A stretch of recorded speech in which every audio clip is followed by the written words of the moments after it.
दोस्तों स्वागत है आपका बिहार न्यूज में। दोस्तों मैं हूं फिरदौस गनी और आप देख रहे हैं केडीबी लाइव। दोस्तों आज हो चुका है 22 अगस्त 2020।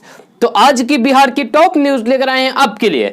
दोस्तों वीडियो स्टार्ट करने से पहले आपसे एक रिक्वेस्ट है, अगर आप नए आए इस चैनल पर तो चैनल को सब्सक्राइब करके बेल आइकन को भी प्रेस कर दीजिए और साथ में वीडियो को लाइक कीजिए, अपने दोस्तों के साथ शेयर भी कीजिए। तो चलिए दोस्तों स्टार्ट करते हैं आज का न्यूज। चुनाव आयोग ने कोरोना काल में चुनाव से संबंधित नई गाइडलाइंस जारी कर दी है। जी हां, ये गाइडलाइंस बिहार विधानसभा चुनाव और अन्य उपचुनाव के लिए जारी की गई है। अब उम्मीदवार समेत सिर्फ 5 लोग डोर टू डोर कैंपेन में हिस्सा ले सकेंगे। जी हां, उम्मीदवार जमानत की राशि ऑनलाइन भर सकेंगे। पब्लिक मीटिंग और रोड शो की अनुमति गृह मंत्रालय और राज्यों के कोरोना पर दिशा निर्देशों के अनुसार मिलेगी। इसके अलावा भी चुनाव आयोग ने कई दिशा निर्देश जारी किए गए हैं। चुनाव आयोग की नई गाइडलाइंस के मुताबिक अब नामांकन के दौरान उम्मीदवार के साथ सिर्फ 2 लोगों और 2 गाड़ियों को ले जाने की अनुमति मिलेगी। मतगणना हॉल में 7 से अधिक काउंसलिंग डेस्क की इजाजत नहीं होगी। एक विधानसभा क्षेत्र की काउंसलिंग 3 से 4 हॉल में हो सकती है। वोटिंग के दौरान sanitiser, gloves, face shield, mask, thermal screening का इस्तेमाल होगा। बिहार में कई सालों के बाद जमीन का सर्वे शुरू होने वाला है। सरकारी आदेश के अनुसार पहले चरण में बेगूसराय, मधेपुरा, मुंगेर, लखीसराय, सुपौल, खगड़िया, जमुई, शिवहर, शेखपुरा, सहरसा, सीतामढ़ी, जहानाबाद, नालंदा, चंपारण, पूर्णिया, बांका, अररिया, अरवल, कटिहार और किशनगंज जिले में होगा। चलिए आपको बताते हैं कि अगर आपके क्षेत्र में सर्वे शुरू होता है तो आपको क्या क्या करना होगा। सबसे पहले आपको बता दें कि सर्वे के समय जमीन का मालिक मौजूद रहे, क्योंकि बहुत से लोग ऐसे होते हैं जो गलत कर सकते हैं। जी हाँ, जिससे आपको भविष्य में परेशानी हो सकती है, यानी कि बाद परेशानी हो सकती है। अगर आपका पुश्तैनी जमीन जैसे दादा परदादा का नाम होता है तो आप अपने जमीन का खतियान अपने पास जरूर रखें, क्योंकि सर्वे के दौरान इसकी जरूरत पड़ेगी। उसके बाद आपको बता दूं कि अगर आपने जमीन खुद खरीदा है तो आपके पास केवला होना चाहिए। अगर आपके जमीन पर किसी प्रकार का केस चल रहा है तो आप अपने पास कोर्ट द्वारा दिए गए कागजात का फोटोकॉपी जरूर रखें। उसके बाद आपको बता दूं कि बंटवारे का जमीन है तो बंटवारा का पंचनामा अपने पास रखें। जी हाँ, उसके बाद सर्वे के दौरान आप जमीन से जुड़ी हर जानकारी सही सही बताएं और खुद चेक करें, क्योंकि आपका जमीन आपके आने वाले पीढ़ियों के लिए भी है। भारत सरकार शुरुआत में कोरोना के खिलाफ अग्रिम मोर्चे पर तैनात कर्मचारियों, सेना के जवानों और कुछ विशिष्ट श्रेणी के लोगों के लिए कोरोना वैक्सीन की करीब 50 लाख डोज खरीदने पर विचार कर रही है। वैक्सीन को मंजूरी मिलने के बाद उसे उपलब्ध कराने की प्राथमिकता को लेकर सरकार में मंथन चल रहा है। इसमें फोकस सप्लाई चेन और वितरण पर है।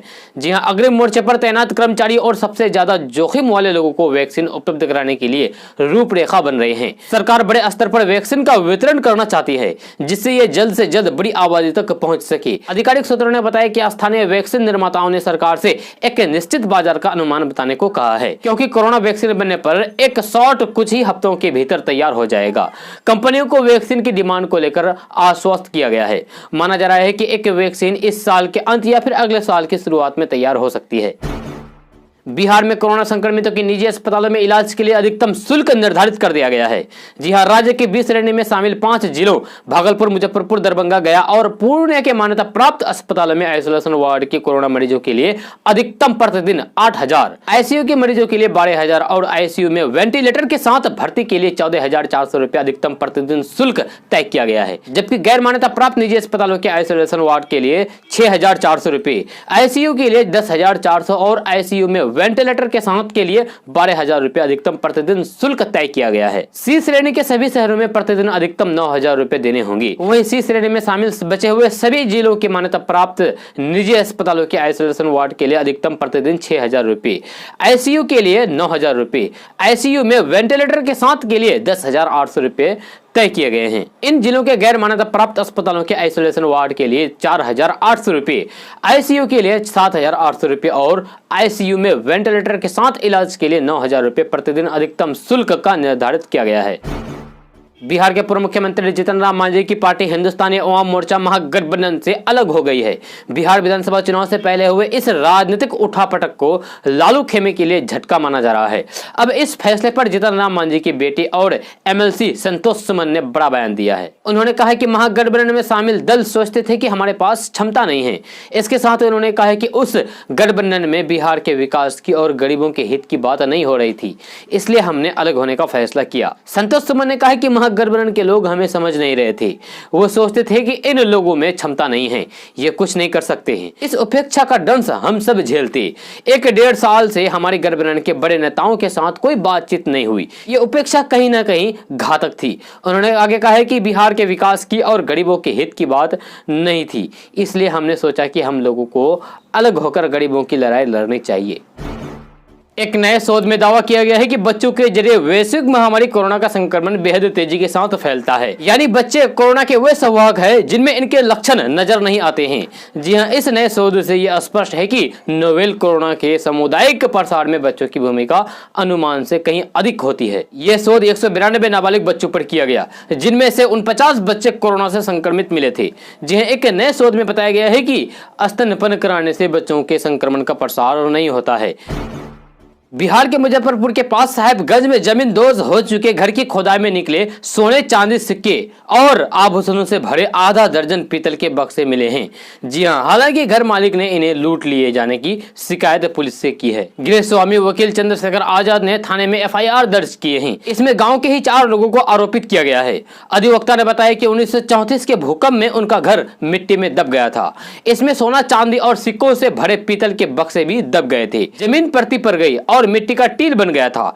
उसके पूर्वज उस जगह से दूसरी जगह घर बनाकर रहने लगे। 18 अगस्त को गांव के एक व्यक्ति ने मिट्टी कटवाया। मिट्टी कटाई के दौरान पीतल के बक्से निकले जो सोने चांदी और सिक्कों से भरे थे। उन्होंने बताया कि ये धातु पौराणिक और दुर्लभ किस्म के हैं। कोरोना महामारी के बीच चुनाव आयोग बिहार विधानसभा चुनाव करवाने की तैयारी में जुट गया है, लेकिन ये सब इतना भी आसान नहीं होने वाला है। जी हां, कोरोना की वजह से चुनाव खर्च पर पूरे 131% बढ़कर 625 करोड़ होने वाला है। जी हां, इसमें बड़ी रकम कोरोना से बचाव की तैयारी पर खर्च होगी। हिंदुस्तान टाइम्स के मुताबिक बिहार विधानसभा चुनाव के लिए 625 करोड़ रुपए का बजट बनाया गया है। जी हां, साल 2015 में 270 करोड़ रुपए के बजट के ये 131% ज्यादा है। बताया गया है कि 625 करोड़ का 5वां हिस्सा कोरोना से बचाव की तैयारी पर खर्च होगा। इसमें वोटर्स और पोलिंग बूथ के काम से जुड़े लोगों की सुरक्षा के हर संभव प्रयास किए जाएंगे। कोरोना संकट काल में नौकरी गंवाने वाले युवाओं को राहत देने के लिए सरकार ने बड़ा ऐलान किया है। सरकार ऐसे लोगों को पिछले 3 महीनों के वेतन की आधी सैलरी बेरोजगार युवाओं को देगी। जी हां, सरकार के अनुसार इस फैसले से देश के लगभग 40 लाख से ज्यादा लोगों को लाभ मिलेगा। आपको बता दें कि मोदी सरकार ने कोरोना काल में हर वर्ग को फायदा पहुंचाने के लिए कई बड़े ऐलान किए हैं। वहीं अब देश के कामगारों के लिए बेरोजगारी हित लाभ के तौर पर 3 महीने की आधी सैलरी देने की घोषणा की है। इस नियम के तहत यह लाभ सिर्फ उन लोगों को मिलेगा जो 24 मार्च से 31 दिसंबर 2020 के बीच अपनी नौकरी गंवाई या फिर गंवाएंगे। नेपाल में सुनहरे पीले रंग का कछुआ इस वक्त चर्चा का केंद्र बना हुआ है। जी हां, पीले रंग का कछुआ अपने आप में एक विलक्षण प्रजाति का कछुआ होता है। नेपाल में पीले रंग के कछुए को पवित्र माना जाता है। यही वजह है कि यही पीले रंग के कछुए के मिलने के बाद लोग इसे भगवान का अवतार मान रहे हैं और इसकी पूजा कर रहे हैं। लोगों का मानना है कि यह कछुआ भगवान विष्णु का अवतार है। वही वैज्ञानिकों का कहना है कि यह कछुआ जेनेटिक म्यूटेशन की वजह से पीले रंग का पैदा हुआ है। यह पीले रंग का कछुआ नेपाल के धनुषधाम नगर पालिका इलाके में मिला था, जो कि नेपाल के धनुषधाम जिले में है। इस कछुए की पहचान मिथिला वाइल्ड लाइफ ट्रस्ट ने की थी। इसकी पहचान भारतीय फ्लैप कछुए के तौर पर भी हुई है। जी हां, कछुए के बारे में वन जीव विशेषज्ञों देव कोटा का कहना है कि इस पीले रंग के कछुए का नेपाल में धार्मिक और सांस्कृतिक रूप से काफी महत्व है। यही वजह है कि लोग इसे भगवान विष्णु का अवतार भी मान रहे हैं और इसकी पूजा कर रहे हैं। बिहार में इस साल विधानसभा चुनाव होने वाला है। सभी पार्टियां अपने अपने स्तर पर चुनाव की तैयारी में जुट गई है। वही बीजेपी नेता रामेश्वर चौरसिया ने बड़ा बयान दिया है। उन्होंने कहा कि जीतन राम मांझी, फराज फातमी हो या फिर चंद्रिका राय हो, ये सभी एकमात्र जातीयता के आधार पर ही नहीं बल्कि उसको बिहार विकास के तौर पर देखना चाहिए। समाजवादियों का शुरू से ही ये रवैया रहा है कि चुनाव आते ही इधर से उधर हो जाते हैं। हालांकि इससे भी ऊपर उठकर हमें बिहार के विकास के बारे में सोचना चाहिए। यादव मुस्लिम के बारे में हर बार बात की जाती है, लेकिन ओबीसी जो अति पिछड़ा वर्ग है उसके बारे में बातचीत नहीं हो पाती है। कहते हैं कि राजनीतिक संभावना का खेल है। इसमें रिश्ते नाते सगे संबंधियों का कोई खास महत्व नहीं होता है। राजनीतिक रिश्ते से इतर होती है। खासकर बिहार की राजनीति की बात करें तो चुनाव के समय यहाँ क्या कैसे बदल जाएगा इसकी कोई गारंटी नहीं होती है। ताजा मामला लालू परिवार का है, जहां संबंधों के साथ ही संबंधों के बाद भी की राजनीति हो रही है। लालू के समधी और तेज प्रताप यादव के ससुर चंद्रिका राय ने गुरुवार को राजद छोड़कर जदयू ज्वाइन कर लिया है। इसकी अटकलें पहले से ही लगाई जा रही थी, जब तेज प्रताप यादव और ऐश्वर्या के संबंध बिगड़ गए थे। मामला घर से निकलकर सड़क तक आ गया था। दोनों के बीच संबंध शादी से कुछ दिनों बाद ही खराब हो चला था और इसका असर दोनों परिवारों की दोस्ती और राजनीति पर भी साफ दिखा। लालू के समधी चंद्रिका राय ने नीतीश कुमार की जदयू का दामन थाम लिया है और जदयू में जाते ही उन्होंने लालू परिवार के खिलाफ जमकर भड़ास निकाली। इसके साथ ही उन्होंने ये भी संकेत दे दिया है कि उनकी बेटी और लालू प्रसाद यादव के बड़े बेटे तेज प्रताप यादव की पत्नी ऐश्वर्या राय विधानसभा चुनाव लड़ सकती है। एक तरफ बिहार में चुनावी लहर है तो दूसरी तरफ पक्ष और विपक्ष के बीच ट्विटर वार की लहर है। दरअसल जदयू के प्रवक्ता निखिल मंडल ने एक ट्वीट किया है जिससे बिहार की सियासत एक बार फिर से गर्म हो गई है। निखिल मंडल ने नेता प्रतिपक्ष तेजस्वी यादव को एक बार फिर से आड़े हाथों में लिया है। निखिल मंडल के ट्वीट में उन्होंने अमूल के विज्ञापन को एडिट करके तेजस्वी यादव की फोटो लगा दी है और उसमें Amul the taste of India की जगह Tejashwi the waste of India लिख दिया है। ट्वीट करते समय उन्होंने लिखा है कि अब तो अमूल वाला बच्चा भी जान गया है। महागठबंधन में घोषित तौर पर सीटों के बंटवारे को लेकर अभी कोई फैसला नहीं हुआ है, मगर भीतर ही भीतर इसे लेकर कवायद चल रही है। राजद पहले से करीब 1.5 गुनी सीटों पर लड़ने का मन बना चुके हैं, वहीं कांग्रेस भी पहले से ज्यादा सीटों पर चुनाव लड़ सकती है। जी हां, मांझी के जदयू के साथ जाकर एनडीए का हिस्सा बन जाने की स्थिति में रालोसपा, वीआईपी और वाम दल महागठबंधन का हिस्सा होंगे। कांग्रेस फिलहाल राजद के सामने बाकी सहयोगी दलों की अगुवाई करती दिख रही है। पिछले विधानसभा चुनाव की बात करें तो महागठबंधन में तब 3 दल थे। जी हां, तब 101 सीटों पर राजद और जदयू चुनाव लड़े थे, जबकि 41 सीटों पर कांग्रेस के हिस्से आई थी। इस बार महागठबंधन का स्वरूप अलग है, जदयू अब एनडीए में शामिल है। वही पिछली बार एनडीए के साथ रहे उपेंद्र कुशवाहा फिलहाल इस बार महागठबंधन में है। जी हां, राजद इस बार लगभग 150 सीटों पर चुनाव लड़ना चाहती है। सीटों का बंटवारा भले ही नहीं हुआ है, लेकिन तमाम प्रत्याशियों को क्षेत्र में सक्रिय होने के निर्देश भी दिए जा चुके हैं। राजद की तर्ज पर कांग्रेस भी इस बार 60 से अधिक सीटों पर चुनाव लड़ना चाहती है। पर्यावरण को सुरक्षित करने के लिए बिहार सरकार ने जल जीवन हरियाली योजना की शुरुआत की है। इस योजना के तहत आप सब्सिडी पर तालाब बनवा सकते हैं। जी हां, इसके लिए आप बिहार सरकार की ओर से आपको 75,000 रुपये मिलेंगे। मिली जानकारी के मुताबिक बिहार कृषि विभाग ने सिंचाई की समस्या से निपटने के लिए तालाब निर्माण की योजना बनाई है। इसके तहत तालाब के साथ साथ सिंचाई के लिए ट्रेल्स का निर्माण कराया जाएगा। इसके लिए किसानों को 90% का अनुमान मिलेगा। आपको बता दें कि जल जीवन हरियाली योजना के तहत बिहार कृषि विभाग 6 तरह के तालाब के मॉडल दिए हैं। जी हां, आप उनमें से किसी एक मॉडल का चुनाव कर सकते हैं और अपने जमीन पर तालाब बनवा सकते हैं। अगर आप इस योजना का लाभ उठाना चाहते हैं तो आप ऑनलाइन के द्वारा आवेदन कर सकते हैं। जल जीवन हरियाली योजना में आवेदन करने के लिए आप बिहार कृषि की आधिकारिक वेबसाइट पर जाकर ऑनलाइन के द्वारा आवेदन कर सकते हैं और ये वेबसाइट आपके मोबाइल स्क्रीन पर मिल जाएगा। आप वहां से जाकर ऑनलाइन के द्वारा आवेदन कर सकते हैं। बिहार में 15 वर्षों से लगातार सत्ता में रहकर सरकार चला रहा है जनता दल यूनाइटेड पिछले करीब 3.5 माह से विधानसभा चुनाव 2020 की तैयारी में जुटा है।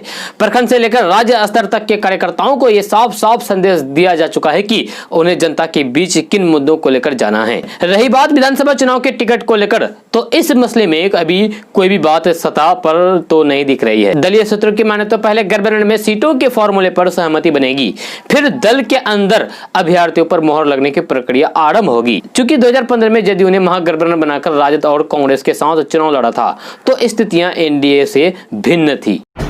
कोरोना की काट ढूंढने के लिए डॉक्टरों और रिसर्च की टीम दिन रात लगी है।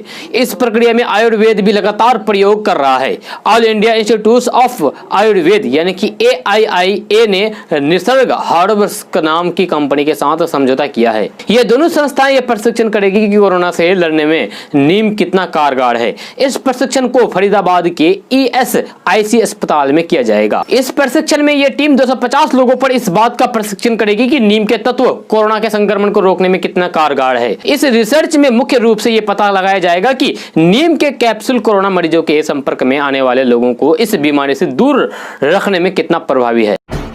बिहार के सरकारी स्कूलों में नई शिक्षक नियोजन नियमावली के तहत अब शिक्षक नियोजन नहीं नियुक्त होंगे, इसलिए वे नियोजनकर्ता नहीं कहलाएंगे बल्कि नियुक्त शिक्षक कहेंगे। शिक्षा विभाग ने इसकी अधिसूचना जारी कर दी है। इसके साथ ही प्रदेश में नियोजन शिक्षकों की नई सेवा शर्त नियमावली लागू हो गई है। विभाग द्वारा बिहार नगर निकाय माध्यमिक एवं उच्च माध्यमिक विद्यालय सेवा नियमावली 2020 एवं बिहार जिला परिषद माध्यमिक एवं उच्च माध्यमिक विद्यालय सेवा नियमावली 2020 अधिसूचित होने के साथ ही लागू कर दी गई है। नियमावली के मुताबिक राज्य के सरकारी +2 स्कूलों में कृषि शिक्षक भी बहाल होंगे। चिन्हित उच्च माध्यमिक विद्यालयों में कृषि शिक्षकों के पद चिन्हित किए गए हैं।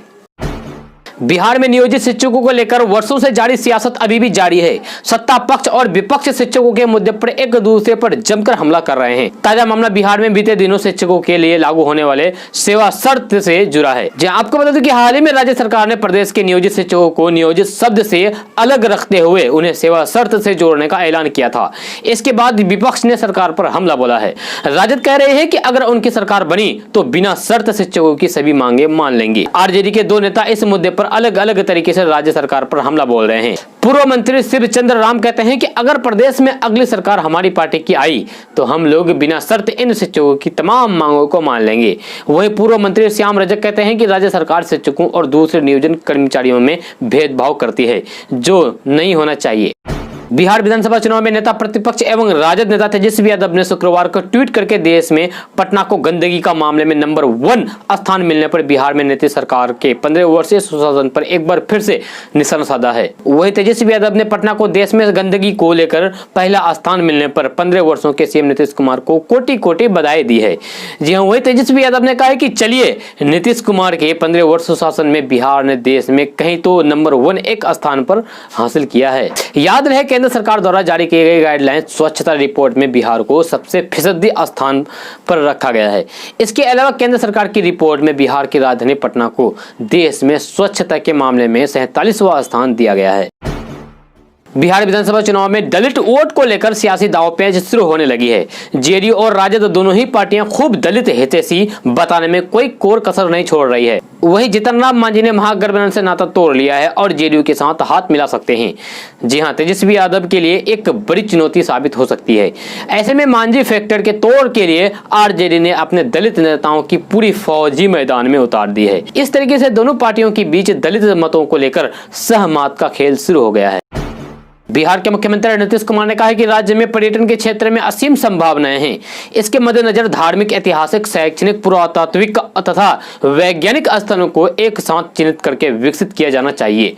नीतीश कुमार ने बिहार में पर्यटन को बढ़ावा देने के लिए विस्तृत कार्य योजना से संबंधित विस्तृत प्रस्तुतिकरण का अवलोकन करने के बाद कहा है कि बिहार में पर्यटकों की संख्या बड़ी है। राज्य में आने वाले पर्यटकों की संख्या 3 करोड़ से ज्यादा है।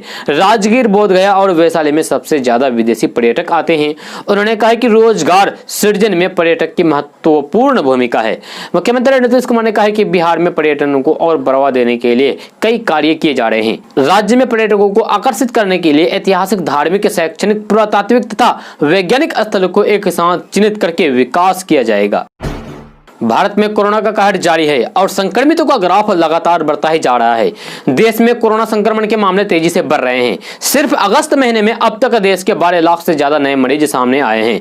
जी हां, जो बीते किसी भी महीने की तुलना में सर्वाधिक है। वह पिछले 24 घंटे में देश भर में कोरोना के 68,898 नए मामले सामने आए हैं। देश में अब कुल कोरोना संक्रमण के मामले बढ़कर 29,05,824 तक पहुंच गया है। बिहार में गंगा को छोड़कर अन्य प्रमुख नदियों के जलस्तर में हो रही कमी के कारण उत्तर बिहार में बाढ़ की स्थिति में अब सुधार हो रहा है। इस बीच गंगा के जलस्तर में वृद्धि को देखते हुए कई इलाकों में बाढ़ की आशंका बनी है। जी हां, राज्य में फिलहाल 16 जिलों के 81 लाख से ज्यादा लोग बाढ़ से प्रभावित हैं। जल संसाधन विभाग के एक अधिकारी ने बताया कि बागमती, बूढ़ी गंडक सहित कई नदियों के जलस्तर में कमी के कारण उत्तर बिहार के बाढ़ प्रभावित इलाकों में स्थिति में सुधार हो रहा है। हालांकि कई नदियां अभी भी कुछ स्थानों पर खतरे के निशान से ऊपर बह रही है। लोक जनशक्ति पार्टी ने एक बार फिर से बिहार के नीतीश कुमार सरकार को नसीहत दी है। जी हां, एलजेपी की ये नसीहत बिहार की खस्ताहाल साफ सफाई को लेकर दी गई है। आपको बता दें कि 2 दिन पहले आए एक स्वच्छ भारत शहरों एवं प्रदेशों की रैंकिंग में बिहार का स्थान सबसे नीचा रहा है, जिसको लेकर लोजपा ने बिहार सरकार को नसीहत दे डाली है। आपको बता दें कि एलजेपी ने कहा है कि देश के प्रधानमंत्री नरेंद्र मोदी ने स्वच्छता अभियान के बारे में नीतीश सरकार को कुछ सीखना चाहिए। जिस तरीके से देश के प्रधानमंत्री ने कई राज्यों में स्वच्छता मिशन चलाया है, आपको बता दूं कि बिहार के स्वच्छता रैंकिंग के सबसे नीचे आने पर बिहार के विपक्ष के नेता तेजस्वी यादव ने भी नीतीश कुमार सरकार पर जोरदार हमला बोला है। भारत सरकार के स्वच्छता सर्वे 2020 में राजधानी पटना समेत बिहार के 7 शहरों को देश का सबसे गंदा शहर घोषित किए जाने पर राजद अध्यक्ष लालू प्रसाद यादव ने नीतीश सरकार पर तंज कसा है। जी हां, राजद अध्यक्ष लालू प्रसाद यादव ने अपने ही चिर परिचित अंदाज में ट्वीट करके कहा है कि काहो नीतीश सुशील, इसका दोष हमें नहीं दोगे क्या? शर्म तो नहीं आ रही होगी इस कथित सुशासनी और विज्ञापनी सरकार के लोगों को। दोस्तों आज का न्यूज़ बस ये था। कैसा लगा जरूर अपना सुझाव दीजिएगा नीचे कमेंट बॉक्स में कमेंट करके। अगर आप नए आए इस चैनल पर तो चैनल को सब्सक्राइब करके बेल आइकन को भी प्रेस कर दीजिए और साथ में वीडियो को लाइक कीजिए, अपने दोस्तों के साथ शेयर भी कीजिए। तो चलिए दोस्तों फिर मिलते हैं अगली वीडियो में।